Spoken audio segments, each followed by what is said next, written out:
नमस्कार फ्रेंड्स, आज हम बात करेंगे ब्रेन डेथ के बारे में। मैंने ब्रेन डेथ का टॉपिक इसलिए चुना क्योंकि हाल ही में हमारे पास एक पेशेंट आए थे जिन्हें हमने ब्रेन डेथ घोषित किया। तो उनके परिवारजनों के बहुत सारे क्वेश्चंस थे जिन्हें हमने आंसर किया और इस बात को समझा कि एक आम आदमी के लिए इस चीज़ को समझना कितना मुश्किल है। ब्रेन डेथ अलग होती है, कोमा अलग होता है और क्लिनिकल डेथ अलग होती है। तो इसको समझने के लिए हम छोटी सी बात यहाँ से शुरू करते हैं। जो हमारा ब्रेन है उसके दो मेन पार्ट्स होते हैं, कॉर्टेक्स और मेडुला। जो कॉर्टेक्स है उससे हमारा पढ़ना, लिखना, बोलना ये सब उससे गवर्न होता है। और जो ब्रेन स्टेम है उसमें सब हमारे इम्पॉर्टेंट सेंटर्स, रेस्पिरेटरी सेंटर जहाँ से हमारी सांस चलती है, ब्लड प्रेशर का सेंटर जहाँ से हमारा ब्लड प्रेशर रेगुलेट होता है, थर्मो रेगुलेटरी सेंटर बॉडी का टेम्परेचर जहाँ से मेंटेन होता है, ये सेंटर्स जो होते हैं वो ब्रेन स्टेम में होते हैं। किसी भी कारणवश जब ब्रेन को चोट लगती है, चोट एक एक्सीडेंट हो सकता है या फिर स्ट्रोक, हाई ब्लड प्रेशर की वजह से जो ब्रेन को क्षति पहुंचती है।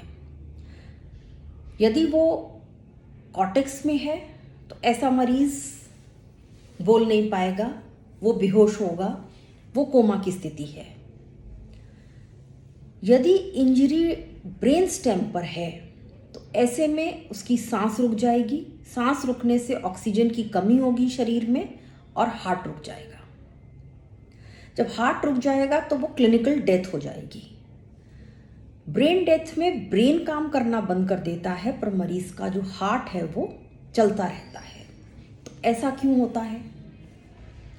जब भी कोई सर की चोट का मरीज, हेड इंजरी का मरीज हॉस्पिटल की इमरजेंसी में आता है तो एक आंकलन किया जाता है, एक स्कोर होता है 0 से लेके 15 का। जिसका 8 से कम है ऐसा मरीज अपना एयरवे खुद मेंटेन नहीं कर सकता। तो ट्रीटमेंट के नज़रिए से एक सांस के रास्ते नली डाल दी जाती है जिसको एंडोट्रेकियल ट्यूब कहते हैं और पेशेंट को वेंटिलेटर पर ले लिया जाता है। वेंटिलेटर पर लेने से ऑक्सीजन शरीर में पहुंचती रहती है जिससे मरीज का हार्ट चलता रहता है। तो फिर एक ये क्वेश्चन आता है कि पेशेंट ब्रेन डेड है पर उसका हार्ट चल रहा है, तो ये कब तक चलेगा? इसको श्योरिटी से बताना तो किसी के लिए भी मुश्किल है, पर हाँ 24, 48, 72 घंटे, कई स्थिति में ये और लंबा भी चल जाता है। पर यदि ब्रेन डेथ हो चुकी है तो ऐसे मरीज को वेंटिलेटर पर रख के जीवन प्रोलॉन्ग करने का उसकी कोई भी तुक नहीं बनती है। जो ब्रेन डेड पेशेंट्स होते हैं वो आइडियल होते हैं ऑर्गन डोनेशन के लिए। ब्रेन डेथ घोषित कैसे की जाती है?